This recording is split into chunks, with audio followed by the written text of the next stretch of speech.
get to my house, and there's no way that they're going to be able to park anywhere, so I don't know how they're going to rent that one. Is there an HOA there? No. If they had an HOA, they could, There's that's two other houses that have been approached by that LLC, so they're coming up on 4 in that one little area. and they want to offer more money than most people will be able to refuse. Oh, yeah. I can't. Give them my number. Right, it's like I can't, I get the business model. But it would still be grandfathered in. Right, well, for what? I mean, the vesting period has to last before they have to come into compliance. You can't just say, tomorrow I get to shut you down because you're not up to life safety code. That's the situation we have, is we'll have to base it in, but that's okay. These LLCs, like you said, have too much money involved to not come into compliance. Denise, we have two options. We can either finish this discussion from the dais and just have you come out and brief us, or we've got to open the floor to visitors. That's pretty much just the synopsis of where we're at, and that I'm We working. still want to talk about the alcohol ordinance, and what else were you working on? I actually have, I do have some information on CRA if you're willing to listen to that. I didn't know if anybody was interested in the stormwater utility update, having seen.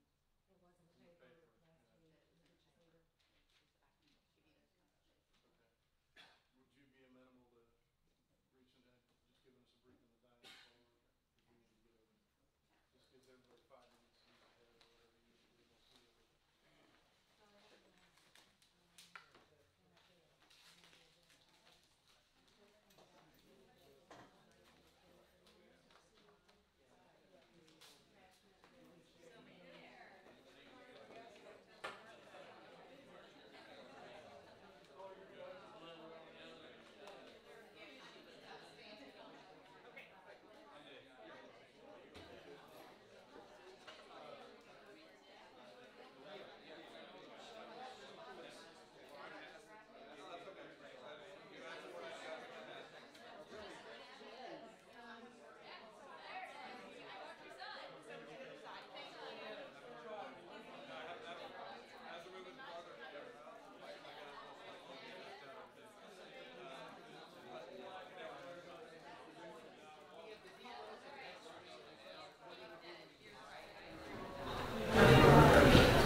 So much easier to look at. How could you get PDF files and keep it in order? Great. And then I used a little index to make my notes on it. It was perfect. But you had to put so many for each person. It was all one key. Oh, mine it's like 20. Separate key notes for each person. Oh no, mine was like whoever it was, you click on it, and they were all like 70 pages long. I had to click background.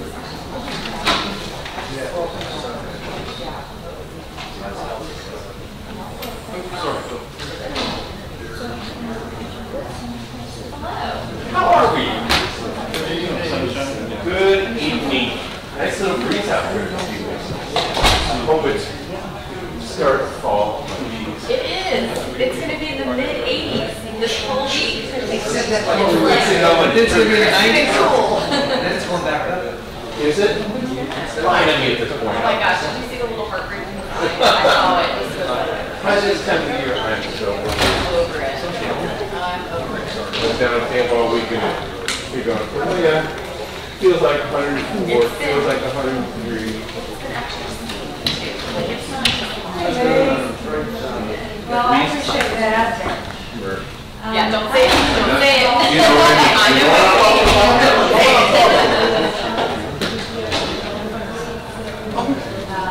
It's an update. I'm good. How about yourself? Version that is in your agenda.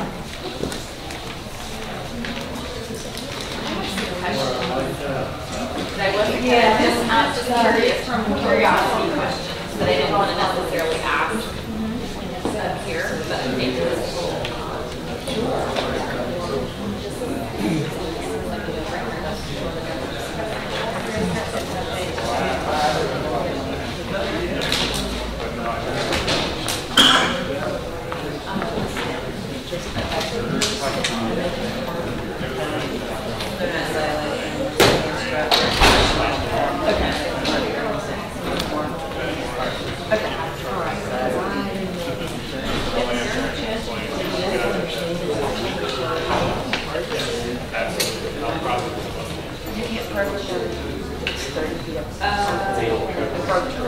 Okay.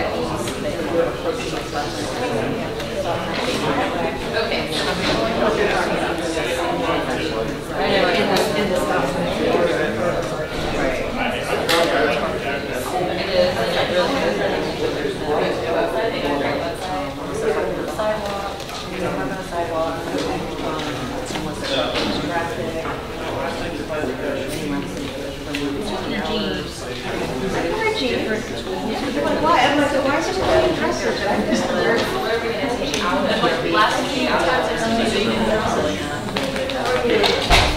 It's been a very long day. So I'm very cheap.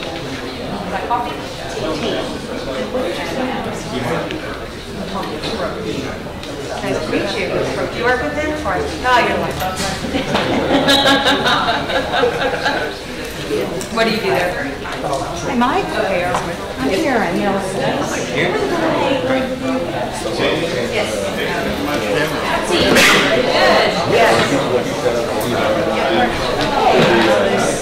Yeah, you guys have there when you're Monday to Wednesday. I like that he's on the schedule.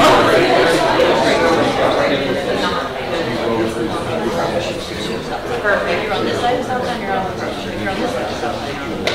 This way. Yeah, yeah. Sorry, I said that. So when you say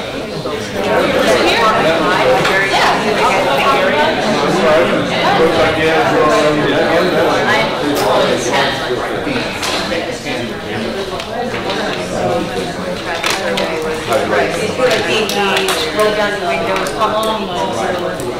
coffee and water. Water all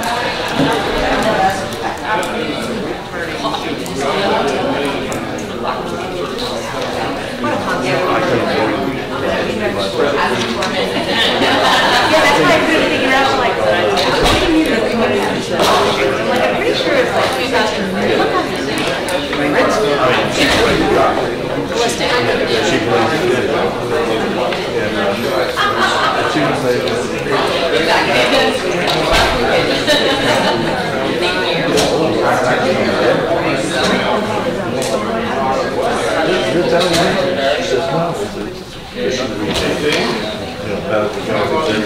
She's up on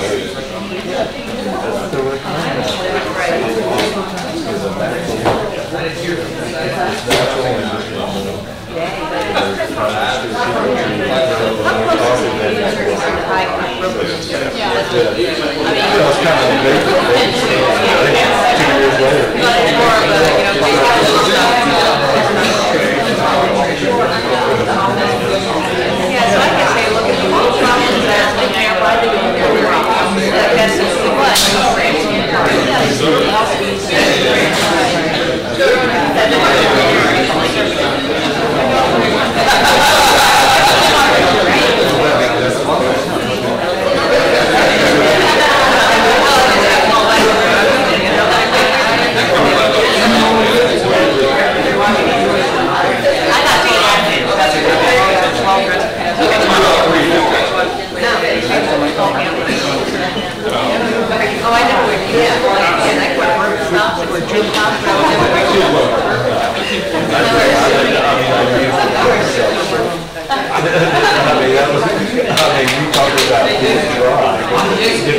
And I said, after the first chapter, I'm going like, yeah. You know, a lot of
Good evening, ladies and gentlemen.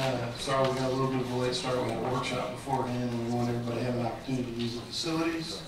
And now we're ready to go. Thanks. Please stand and join us with the invocation of pledge. Let us pray. Dear God, we thank you for our citizens that are concerned enough to come out and see the process take place. We ask you to be with our city employees that do such a great job and keep them safe from harm, especially in our first responders and police and fire.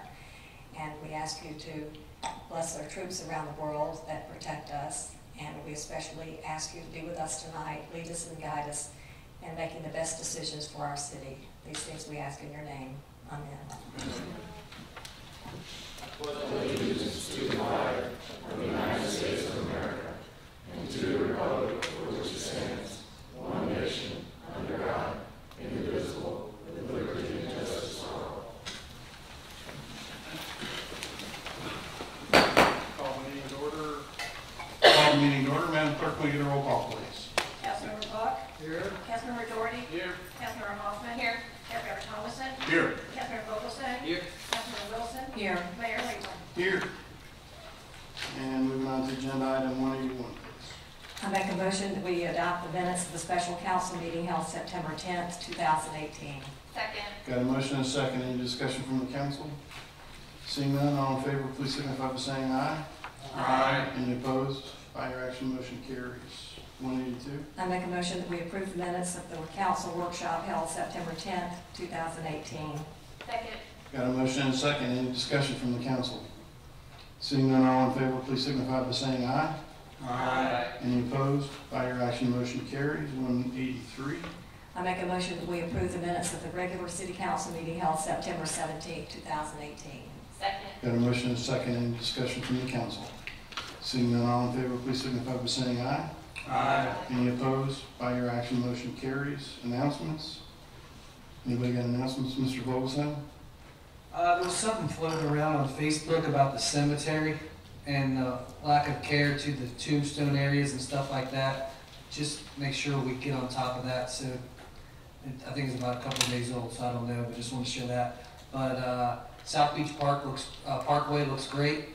I went by that this weekend, so tell the team good job on cleaning that up, because that was an undertaking, how much that was overgrown. So I appreciate that. Looks much better. Thanks. Thank you, sir. I just caveat, I got that also at Facebook and was directly contacted and talked to the city manager on Saturday as well. So, and they're looking at it. So thank you very much. Ms. Hoffman.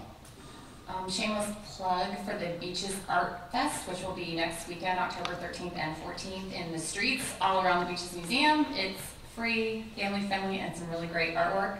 And also just wanted to say, and I already expressed this to city staff, but since today is the changing of the hours for dogs on the beach, I was hoping for some good maybe Facebook, social media exposure to not only reiterate the change of hours, but also that they still have to be on the leash, because I know that continues to be a challenge. But if we can put it on Facebook and then all of us maybe share it to our own groups, hopefully that'll get the word out there a little better. Thank you, ma'am. Any other announcements from the council? Okay, moving on to courtesy. I don't have any cards in front of me. Madam Clerk, do you have any cards? No, sir. Okay, thank you. Moving on to agenda item 184.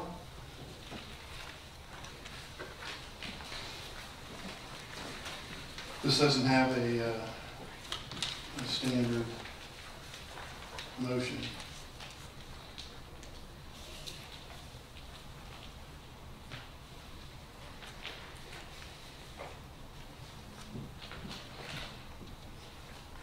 Here you go, Janelle.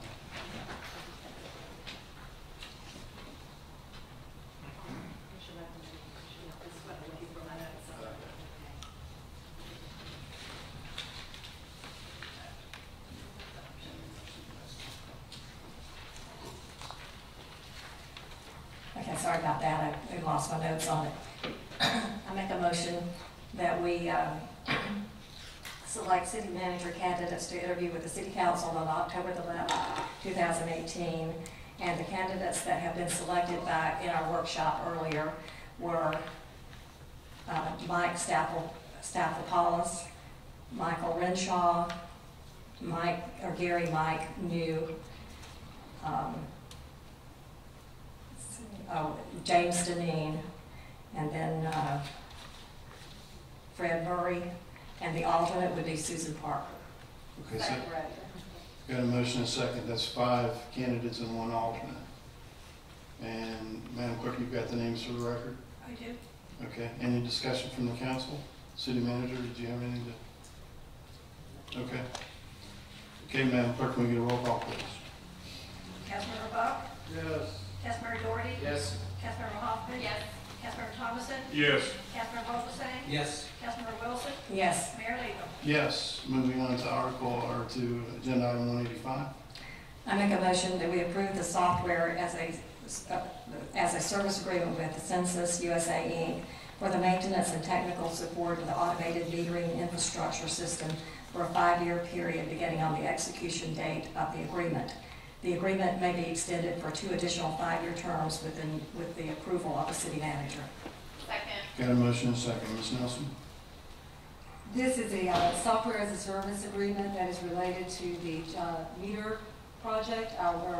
In November of 2016, we began the project. We authorized a performance contract with Johnson Controls to replace all of our water meters with new solid-state meters that communicate water usage wirelessly.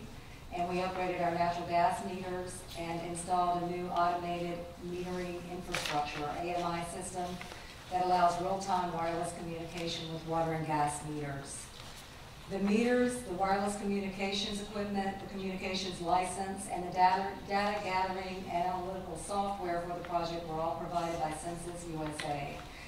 During the implementation phase of the project, Johnson Controls, our contractor, provided the agreement with Census to get the infrastructure implemented and installed. And so this agreement is between the city and Census directly to outline the equipment and service costs, technical support, and hardware warranties going forward. It's a software as a service agreement. Total annual cost will be $29,646. Initial term is for 5 years, and it may be extended for 2 additional 5-year terms with the city manager approval. We have budgeted funds in the water and sewer operating budget. And that's all I have. Thank you. Any discussion from the council? Seeing none, roll call, please. Councilmember Doherty? Yes. Councilmember Hoffman? Yes. Councilmember Thomason? Yes. Councilmember Vogelsang? Yes. Councilmember Wilson? Yes. Councilmember Buck? Yes. Mayor Latham? Yes. And moving on to 186, please. Okay, I'm going to make an amended motion on this one since there was a change made after the information was disseminated. I make a motion that we approve the lease with EasyGo for a fleet management GPS system for the lease golf carts at the Jacksonville Beach Golf Course for a 60-month term beginning on October 10th, 2018 and expiring on October 9th, 2023, as described in the memorandum from the Director of Parks and Recreation dated September 25th, 2018. Second. Got a motion, a second. Ms. Nelson? As Ms. Wilson pointed out, the motion was amended to include the terms for the lease. We just recently executed the lease for the golf carts themselves. You all approved that a couple of months ago. With the delay of the golf course opening, we have finally determined that the best date for the golf cart lease to begin will be October 10th. We plan to take delivery of the golf carts with the GPS systems included on October 10th, and then the first payment will be due November 10th. So it's a 60-month lease. It will coincide with the lease that we have with EasyGo for the golf carts. The GPS system will enable us to monitor pace of play remotely, which helps us to maintain tee times, and it provides geofencing. That will help us keep our golf carts from going into restricted areas. The golf carts will actually shut off if they go out of bounds. It provides two-way communication from the golfers to the pro shop, and it will help us with fleet management, including travel history and maintenance schedules. We'll have a record of battery life and usage so that we can better prepare and schedule for our maintenance. Annual cost of the GPS lease is $21,564. Cost will be included in the mid-year budget mod and golf course operating expenses. As I said, you all approved the lease for the golf carts a couple of months ago. We had some discussion then about potentially adding GPS to the system, so we've had a little time to do some research and flesh that out. Jason, did you have anything you wanted to add? Nothing really, no. Okay. We have also come to the conclusion this week that we're going to need to delay the opening of the golf course. We were optimistically shooting for October 13th. We now would like to take a little more time. We're going to take about 4 extra weeks so that we can get the golf course clubhouse into the best shape possible before the opening date. We want the carts to be in place. We want the GPS systems to be tested and functional.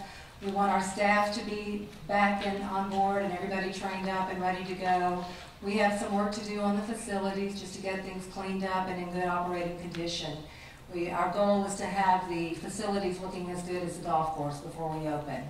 So we're now looking at an opening date of November 10th with a soft opening on the evening of November 9th. Thank you. Ms. Wilson? Thank you. I have a couple of questions. You know, in years past, we did have the GPS system on the golf carts, and it was hard to keep them up to date, but that was for the golfers. Now, Mr. Fatides, I have probably a couple of questions for you. Is the main purpose just for tracking the golf carts and where they are? It will not help the golfers with their play, is that correct? Jason Fatides, Parks and Recreation. No, Ms. Wilson, it's a two-way benefit. One for the golfers to make their play more pleasurable, but also, yes, to help us maintain the operation more efficiently.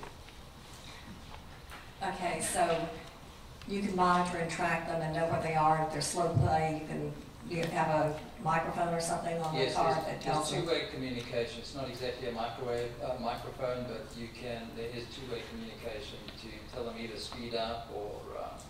But it's not the GPS system we had before, which tells them how far it is to the hole. It does that too. It does yes. that also. So from the cart, after they hit the first ball, they know how far it is to the pin.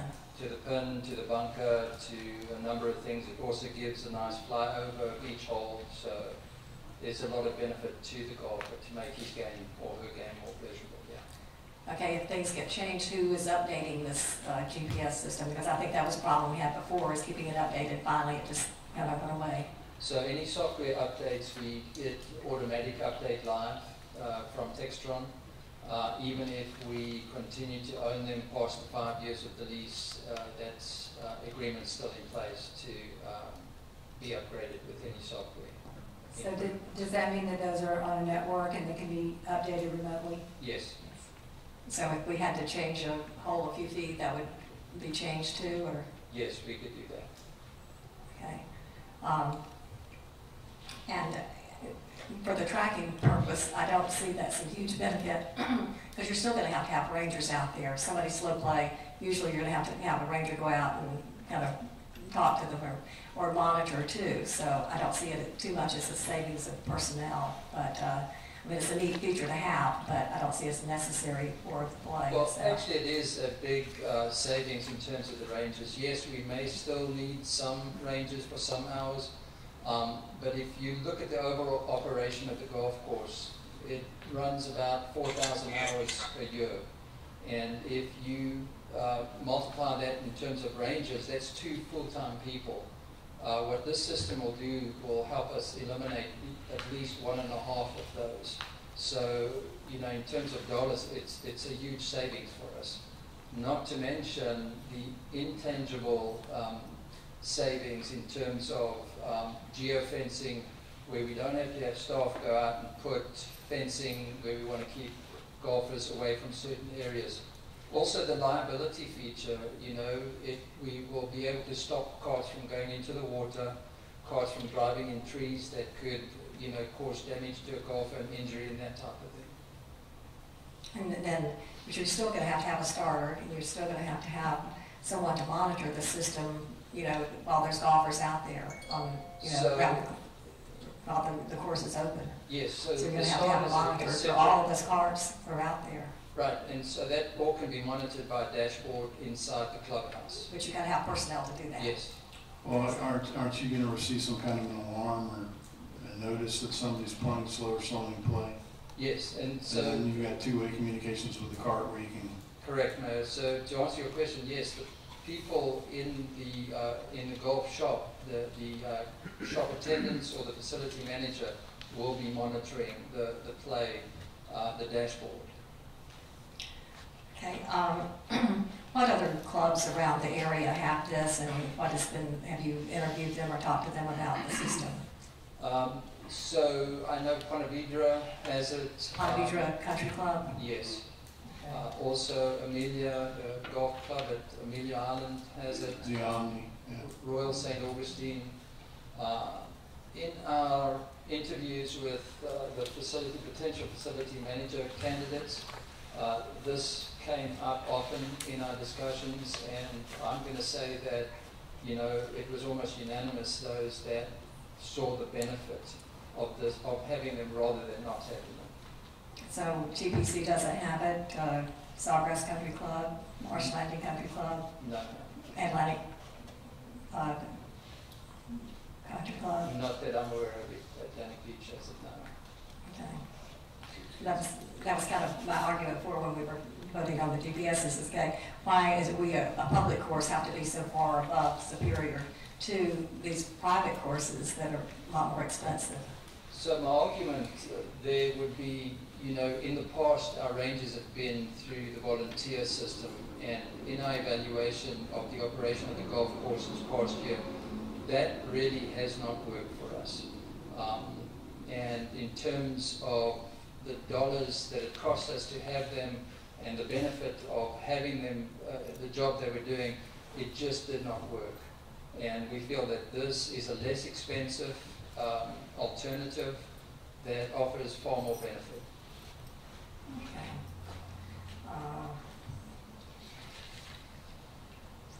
I think that's, the other question was how long was the contract, but that's been answered, so thank you for your time.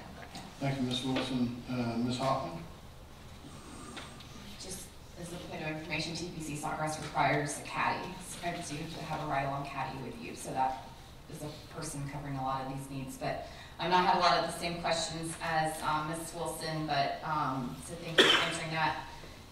I like the argument for the cost savings in terms of personnel expenses and also the ability to promote food and beverage. And so I think that whatever restaurant or the restaurant that ends up there will benefit from that. So I think those are great enhancements.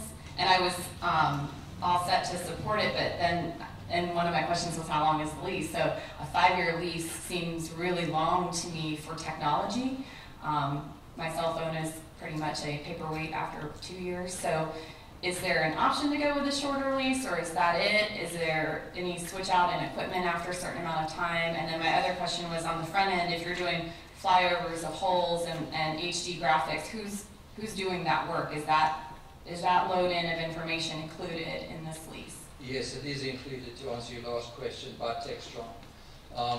In terms of the lease itself, no, we weren't offered another alternative term because they were coincidental with the cards, the same lease term. Yeah, I just wanted to point out that the cart lease is for a 60-month period of time, and we are leasing although it's a different company, the Textron, it's through EasyGo, which is our cart lease company, and they will be responsible for those GPS. So they will also be responsible for making sure that they're updated. Thank you, Ms. Hoffman. Mr. Doherty? Thank you. I fully support this. Jason, you alluded to the savings on staff. They're very accurate. I've used the ones at Ponte Vedra. They're also good for informing people when there's inclement weather coming in. So you can put storm alerts out there. You can order food at any, the 8th or 9th hole, pick it up, so there's no delay there. It's a very, the old GPSs were basically extremely basic. It was like putting Google Maps on the screen. These ones are more interactive. I'm assuming that communication is done through email or text. Is there, you don't talk to them? No, you don't. It's right. Text, yes. Right, so all the things that we would have a human do, you can control from the clubhouse. And one of the biggest problems that we had on our golf course was slow play. It was people, joining up, there's 6 people on a hole, people driving on the hole, all these things that you probably need 8 or 9 rangers to control. So for $21,000 a year, I think it's good value. One question that I have regarding the updates, how do they work on pin placements? You might have the pin at the front, middle, back. Is that going to be keyed in, or is that updated when the pins are changed? I'm not really sure, but I'll find that out for you, Mr. Doherty. Because I'm a very accurate golfer. But yeah, it's good to know for some people who can golf. I fully support it, and thank you for putting the work in. The pins have GPS chips in them. Perfect. There you go. Thank you, Mr. Doherty. Mr. Thompson? Thank you, Mayor. Just a quick observation. A comment was made about we're not a high-end club, and we're not pushing ourselves to be that. But it would seem to me, from a marketing standpoint, that a neat system like this is something that we could advertise, and someone could come here and play for a lot less and get top-of-the-line GPS system. I think it would be so important. We should market it as such if it's approved tonight. One thing I'd like to just add to council is, we want to change the business model of how we operate, and this is going to allow us to do that more efficiently.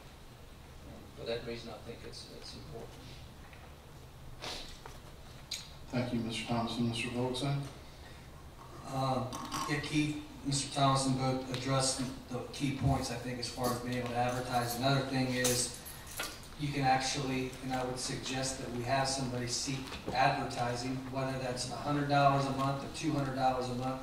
But this is a revenue-driven product where you can actually, in between holes, put an advertising up for particular companies. Is that right? That's right. And so bringing that money in, it's essentially paying for itself. So if we're going to pay the money to use it, I'd suggest that we take the time to find some people, whether it's $50, $100 a month, whatever it may be. It is a great experience. It's interactive. It's touch screen. It is going to bring people back. They might, let's say the course isn't in great shape, or they played a poor round of golf, they're still going to remember that experience because it isn't anywhere else. So I definitely am a supporter as well. Thanks. Thank you, sir. And my only comments pretty much mirror everyone else's. I will say it was about 5 or 6 years ago we looked at GPS on the golf courts, and I was completely against it at the time because we were trying to put a Band-Aid on a gaping wound. This is a enhancement of, you know, a new course, a new life, a new model, business model, and I think this is a very important part of that. So I'm also enthusiastically supporting this. Okay, no other comments, Madam Clerk? Can we get a roll call, please? Councilmember Hoffman? Yes. Councilmember Thomason? Yes. Councilmember Vogelsang? Yes. Councilmember Wilson? No. Councilmember Buck? Yes. Councilmember Doherty? Yes. Mayor Latham? Yes, and 187, please. I make a motion that we approve the purchase, installation, and maintenance of power over Ethernet cameras and battery backups for the pollution control plant and water plants from the Archimedes Systems, Inc. Second. Got a motion and a second, Ms. Wilson? These are for the security camera systems at the pollution control plant and the water plants. Both were installed in 2008. After 10 years of service, the camera technology of the current system is obsolete, and due to the corrosive environment, the systems have begun to fail.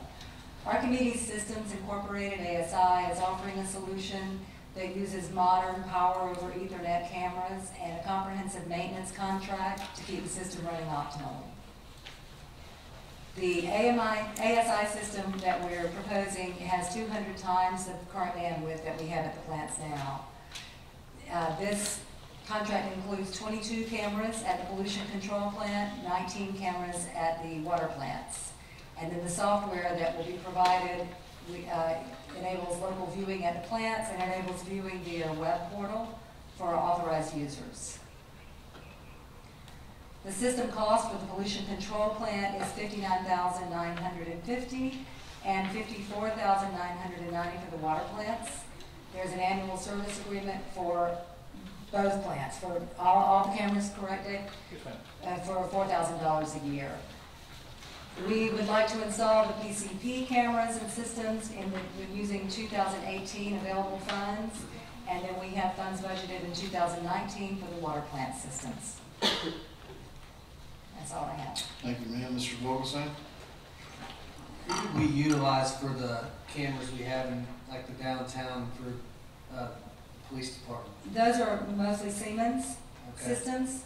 I know that David talked with them and decided for a variety of reasons that the Archimedes system was better suited for the particular needs of the water plants and the pollution control plant. Don't we pay a monitoring fee to Siemens or Siemens for the cameras that we have already? For those systems, but they're on a different network. So each camera system has its own network and has its own maintenance contracts. So it's not as simple as just adding cameras and kind of plugging into the existing network. We would have to build new infrastructure. Okay, thank you. Thank you, sir. Anyone else? Dave, does this give you any more remote operation capability at all? Or observation, evidently, like during the hurricanes, if we're in the emergency operations center, you're going to be able to track this remotely? Yes, sir. Dave Miller, Public Works Department. Yes, the system is something that our wastewater treatment plant is currently not manned after hours. They actually have a system that they can go on their tablets and they can view everything that's going on at the plant. ASI has those control systems that are currently running our plant. So these cameras will be tied into that system as well. So they'll be able to view what's going on at the plant, the system status, as well as looking at the cameras. So it's something that they can view remotely. Also, our water plant is manned 24 hours a day, and because we'll be on the same system, the water plant operator can also work with the wastewater treatment plant campus. So that's one of the reasons we went with ASI over Siemens. ASI was also a little cheaper. Thank you, sir. Appreciate it. Madam Clerk, can we get a roll call, please? Councilmember Thomason? Yes. Councilmember Vogelsong? Yes. Councilmember Wilson? Yes. Councilmember Buck? Yes. Councilmember Doherty? Yes. Councilmember Hoffman? Yes. Mayor Latham? Yes. 188, please. I make a motion that we approve the emergency repair of a 36-inch stormwater outfall pipe located within the 11th fairway at the golf course, completed by G&H Underground Contracting, Inc. Second. Got a motion and a second. Ms. Wilson. Back in July of this year, the city manager authorized the emergency repair of the stormwater outfall pipe that is located on the 11th fairway of the golf course. There was a noticeable sinking hole out there. And so staff assessed it. They determined that the heavy equipment associated with the golf course renovation that had been traveling over the fairways exposed the weakened condition of the stormwater pipe. The pipe was originally installed in 1996. This is a photo of after we began the repair, obviously, but it gives you some idea of the depth of the repair and the extent of the damage. The repair was completed by G&H Underground Contracting below the authorized amount for a final contract cost of $34,500. Funding for the project was appropriated in the Downtown Redevelopment Agency using tax increments funds at the meeting on August 27th. And that's all I have on that. Thank you, ma'am. Mr. Gardner, you Good. change your mind? Yeah. Any comments or questions from the council? Seeing none, roll call, please. Councilmember Vogelsong? Yes. Councilmember Wilson? Yes. Councilmember Buck? Yes. Councilmember Doherty? Yep. Councilmember Hoffman? Yes. Councilmember Thomason? Yes. Mayor Latham? Yes. Agenda 189's got two parts, so let's get started with A, please. Okay. I make a motion, we approve a contract with Lloyd's Construction and Consulting for construction of a 3 ADA compliant dune walkovers in the amount of $344,899.92. Second. Got a motion and a second. Ms. Nelson? There are a total of 49 dune walkovers located in the city of Jacksonville Beach. 28 of those are in the Downtown Community Redevelopment District. Of those, 3 are ADA compliant. This project we're asking for approval for the 3 ADA compliant walkovers in the Downtown Redevelopment District. Those walkovers were originally constructed in 2002. They've been damaged and repaired several times. They're overtaken by sand and they have exceeded their useful life expectancy. This is a photo of the existing walkover at 6th Avenue South. You can see that it's covered in sand. There's a view from the street and one from the beach. The Florida Department of Environmental Protection, new requirements are that the bottom of the new walkovers have to be at least 3 feet above the top of the dune. So after the shore protection project is complete, we expect that's going to be a height for the walkovers of about 17 feet. In the past, we have constructed the walkovers out of pressure-treated lumber with a 10-year useful life. The maintenance on those walkovers is $2,000 per walkover per year. ATM, our engineering contractor, recommends enhancements to the walkovers such as reinforced plastic decking and top rails, vinyl-coated wire mesh sides, and aluminum handrails. It's a more modern design and will provide better safety and longevity. This is a photo of a similarly designed walkover at Guana Bay. One of the biggest, well, there are a lot of advantages, I think, in terms of longevity. I think that's a huge, over the life of the walkovers, it's going to be a cost savings. But also less liability. You know, a lot of our insurance claims are related to splintering on walkovers, broken walkovers, handrails that don't hold up, and that sort of thing. So this is a much more durable material. Applied Technology and Management performed a life cycle cost assessment of the 2 alternative designs and determined over the 25-year life of the improved design, there's actually a savings of about $50,000 a year. Funding for the project was appropriated by the Downtown Redevelopment Agency at its meeting on August 27, 2018. Dave, did you have anything you wanted to add? Standing by for questions, ma'am. Okay. Thank you, ma'am. Mr. Doherty? Thank you. Was this put out to the bid, or is the one company just give the price? Because 300 grand seems a lot for city walkovers. We went with it. We had a continuing service contract with Lloyd's, who's been doing a lot of the maintenance on our walkovers up to this point. So we went to them, got them to give us a price for the 3 walkovers. ATM did an analysis on it to validate the pricing.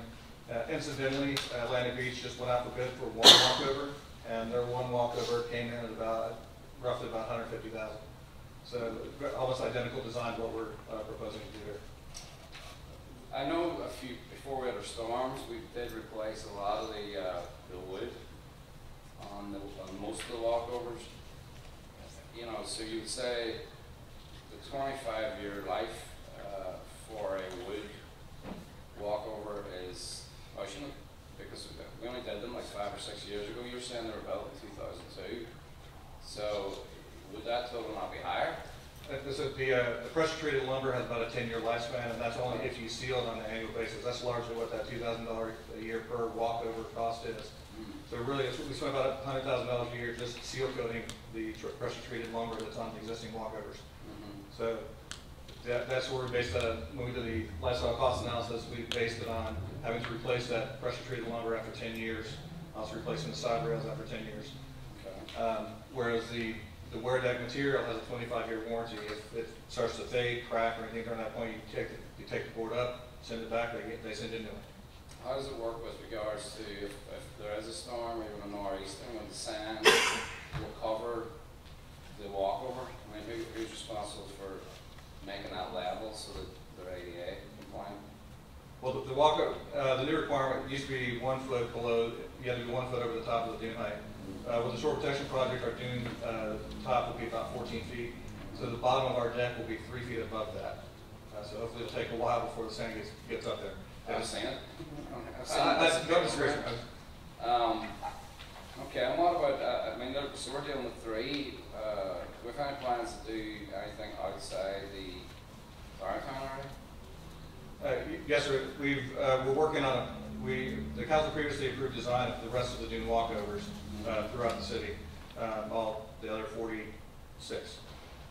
And so we're working on it right now, and we've again looking at the cost analysis of what it would cost us to do all the dune walkovers in the same material versus doing them all with pressure treated lumber. Again, you have roughly the same over a 25-year lifespan. The wear deck material is actually about 13-15% cheaper over the life of the material. And the cost, roughly based on our engineer's estimate, if we were to do them all pressure treated as is, meaning we have stairs, we have ramps, we have ramps. The cost, I think, is around $1.7 million to do all the walkovers. By doing it with this material, it raises that up to about $3 million. But when you look at it from the standpoint of we're spending $100,000 a year just sealing pressure treated lumber, after 10 years you spent another $1 million just sealing pressure treated lumber that you'll then have to replace and continue to seal for another 10 years. How many of the other ones were priced to be ADA? That'd be ramps? We have one other ADA ramp, one other ADA compliant. The whole city? Well, there's a total of 4 that are ADA compliant. There are other ramps at some of the walkovers that are not ADA compliant. The difference is the slope of the ramp. And we actually were looking at an option to add about 7 more ramps where there's a lot more traffic going out to the beach, where we see people have been going around the walkover so they don't have to go up and down the stairs. So we're actually looking at adding about 7 more ramps. That was part of that cost I just mentioned. Okay, thank you. Thank you, sir. Mr. Golson. What exactly is the side? Can you go to the picture of the ramp, please, Ken? What is the side mesh? Does that say vinyl mesh? Is that one? It's a vinyl coated wire. So it's made of metal? It's metal with vinyl coating over the top of it. How long do you think that that's going to last at the beach, or do they think that that lasts where it at least maintains a proper look? 10 years. And in the 25-year cost analysis, we factored in replacing it after 10 years. Has there been any testing on a vinyl mesh at the beach? Do they feel comfortable that that's not going to wear and rust? Our A&E is comfortable with it, recommending it. I haven't seen the data to say here's where somebody's put it out on the beach for 10 years to see what happens. Again, this is Ponte Vedra, this is down in Ponte Vedra, this is just in South Atlantic Beach, is putting in one similar.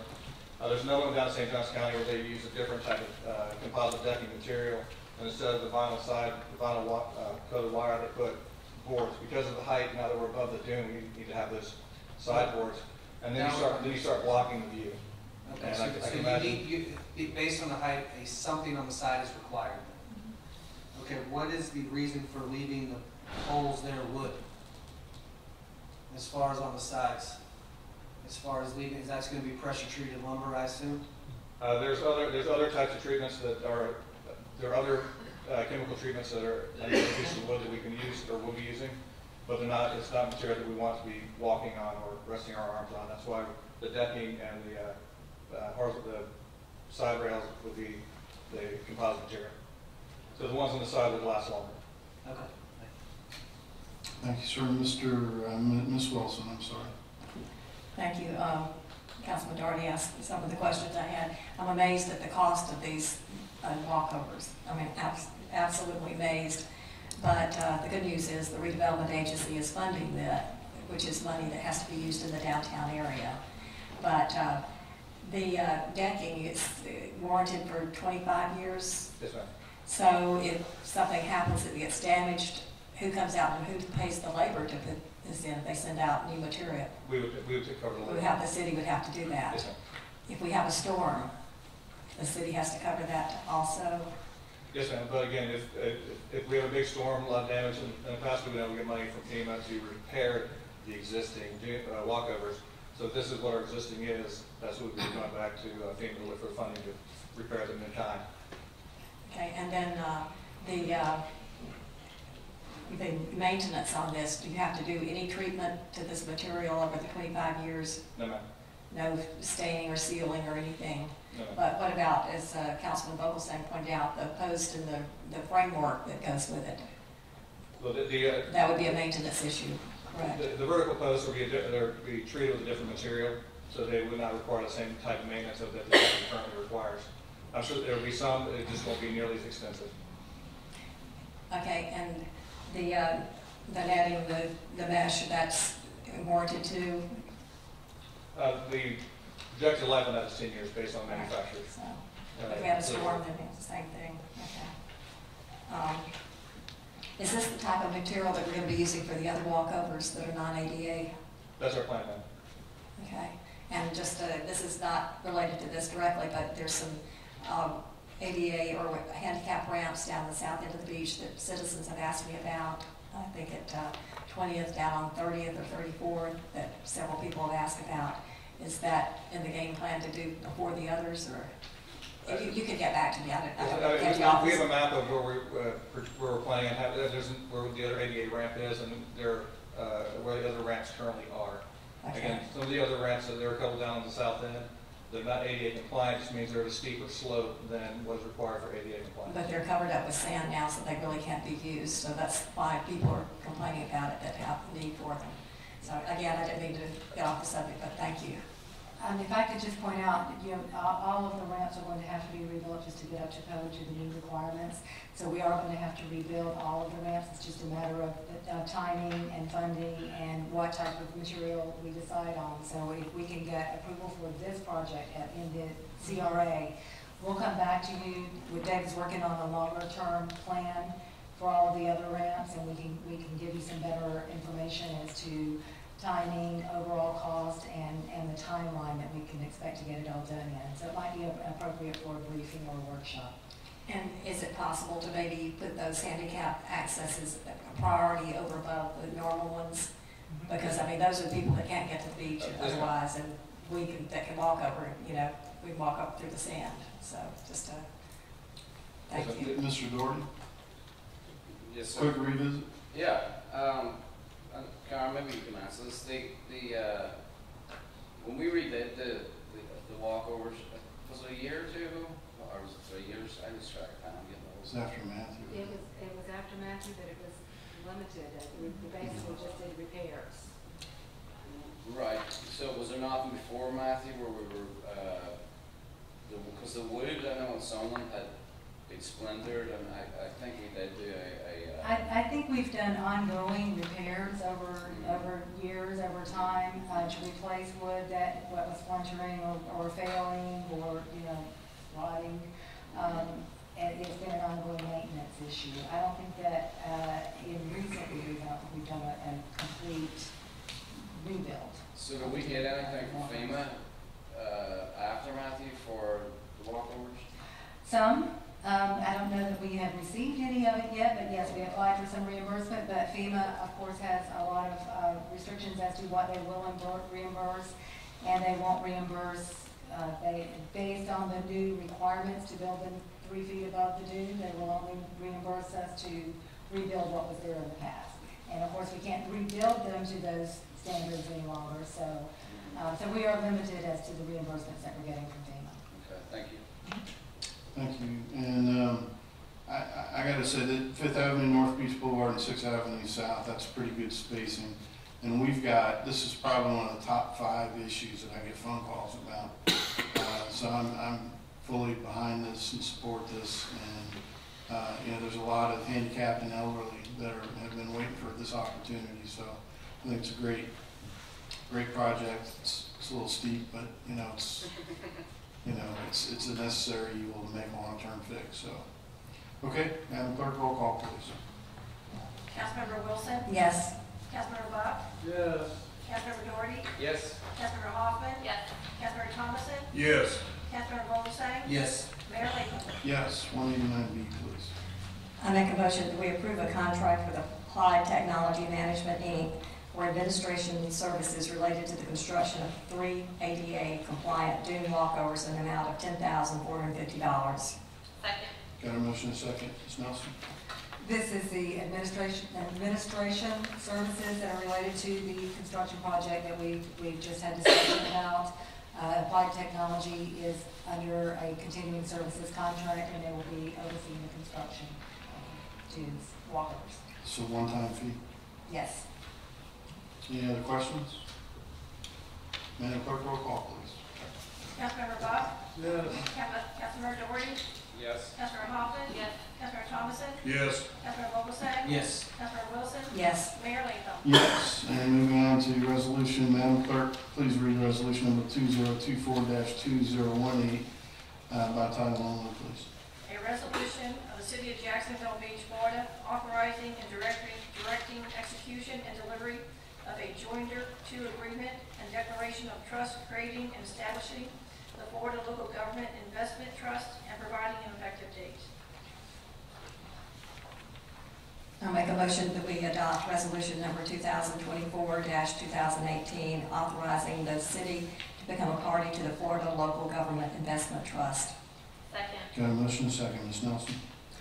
The Florida Trust is the longest-running member-owned and governed local government investment pool in Florida. The Florida Trust meets the criteria for investment under our city's investment policy, and this resolution is just to give us another investment option. The primary benefit of the trust, investing in the trust, is there are no account holder or transaction fees, and funds are available the same day in the day-to-day fund, and funds are available the next day in the short-term bond fund. So these funds are intended to give us more liquidity and diversify our investment portfolio. Thank you, ma'am. Any comments or questions from the council? Mr. Doherty? Yeah, Karen, how would the behavior, the economy of other trust members affect us, or does it? Very little. Michael, did you have anything you wanted to elaborate on that at all? I think the short answer, Keith, is it doesn't affect us at all. The investments that we place into the trust, we earn interest on our share of those investments. If every other member of the trust pulled out all at once, yes, that would have an impact on us all. But beyond that, it's a very liquid investment, so we can get our money out at any time. Have we ever been part of it before? Not this particular trust. We were party to the state pool, the State Board of Administration, SBA. years ago, prior to the downturn in the economy. And we, at that time, it wasn't a good investment for us.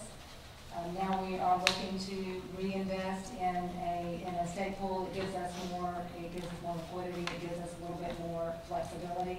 Is this one we go on quite some time? Since, what was the year? Michael, it's off the top of my head, since 91. So it is the longest running state pool in the state. Okay. And if the, probably does say in here about it doesn't, how we get out of it. If the economy does tank, I mean, We just pull our money out. We just withdraw our funds. by 11 a.m. And because, yes, by 11 a.m. We can withdraw all of our funds at any time. Okay? Anyone else? Madam Clerk, roll call, please. Councilmember Doherty? Yes. Councilmember Hoffman? Yes.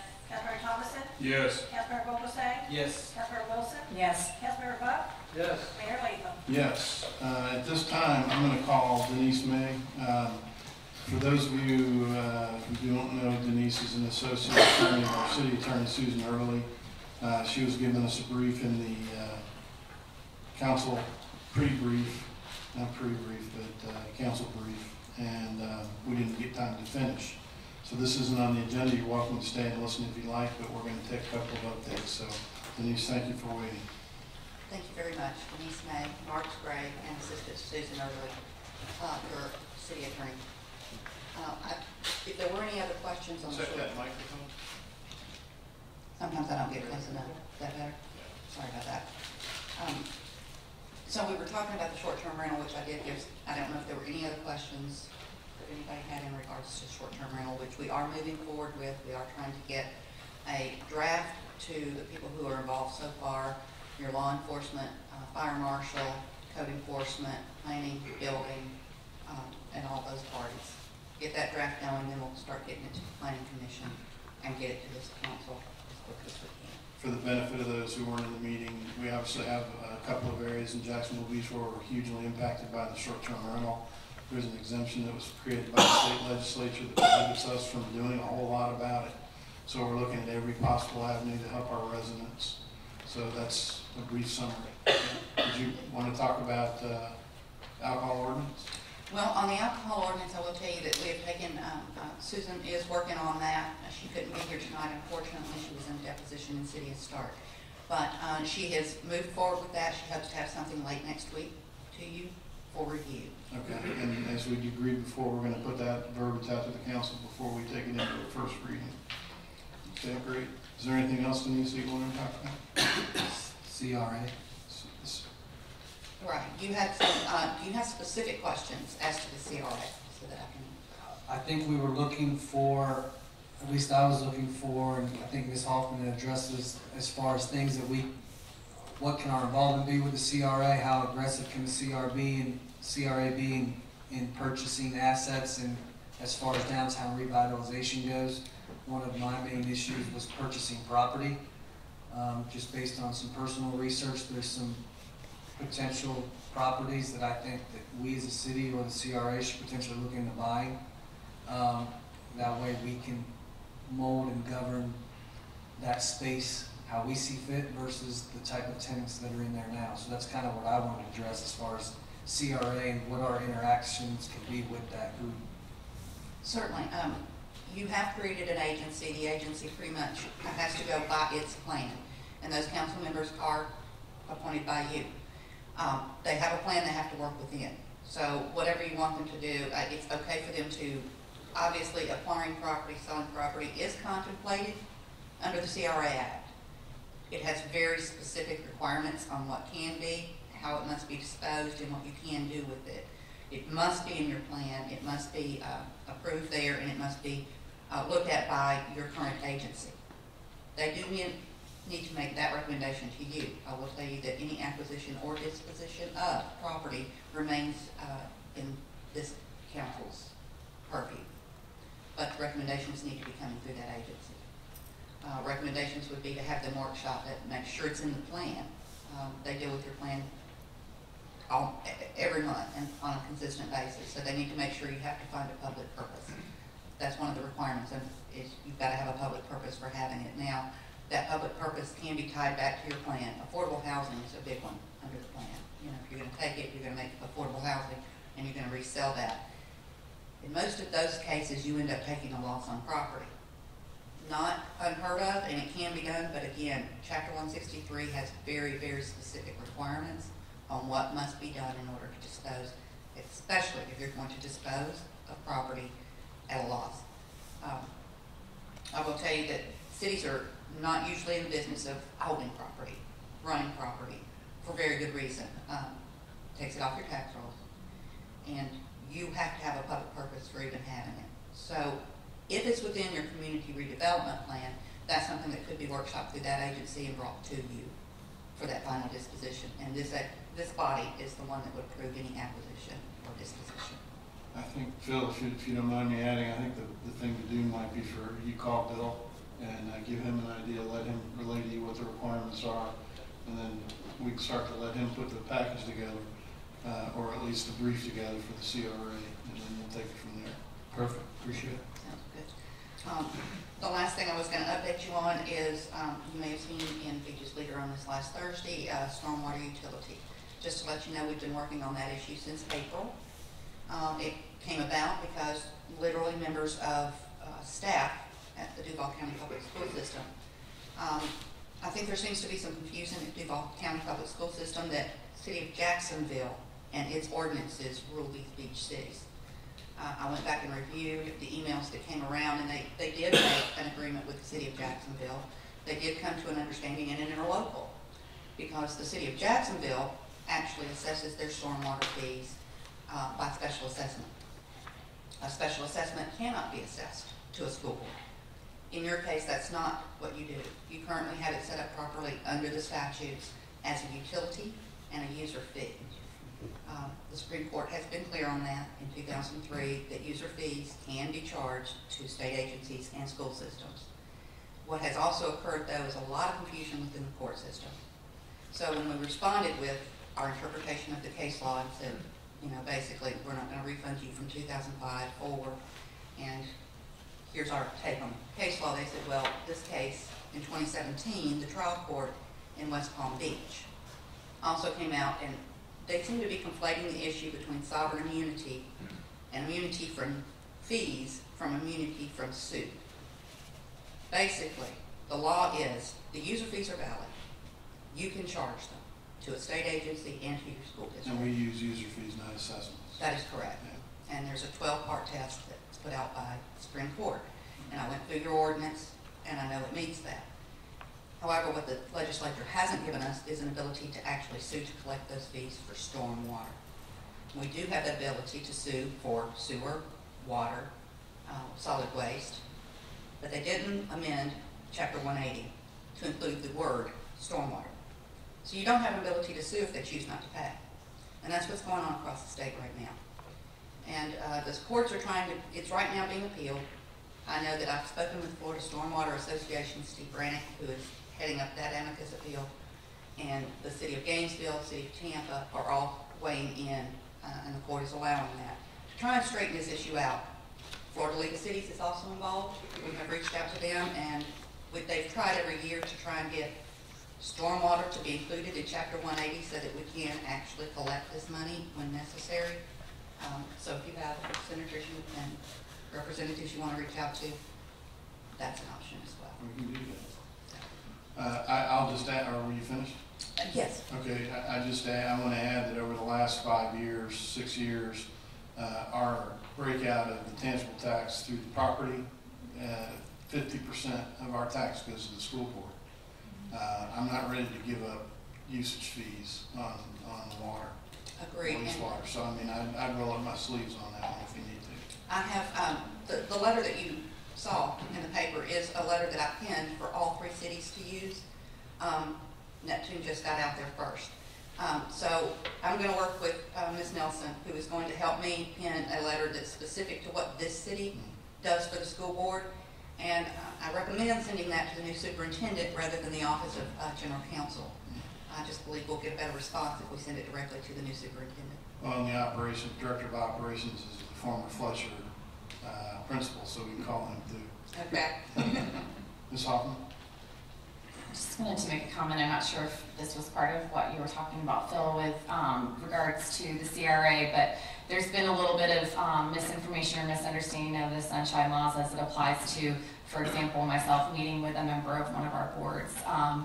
A lot of people think that that's not allowed, but it is in fact allowed under sunshine laws and certainly has a few reservations about it in terms of making sure that one member doesn't let the other person they're talking to feel like they're representing that entire body or sharing potential votes of other members, which of course would be a violation. So she was going to be working on a statement to that effect to distribute to us and the members of the board. And I think some informal conversations as far as the downtown goes would be, I think, in my opinion, very appropriate between members of the city council and individual members of the CRA. So if you can let her know I asked about that. I will do that. I know that we did at one time, Susan Early and I met with the CRA early on in our tenure and recommended that they come together with a group, what their proposals or suggestions are, and take them through the planning director, and he can communicate them to us, just because at the time there was the appearance that there was some team building, and I think we were trying to keep that from happening. So, yeah, I think it's a good time to get that resolved. So, okay. Anything else, Denise? That's all I have. Anybody else from the dais? Ladies and gentlemen, this meeting's adjourned. Have a great night. Thanks for sticking it out.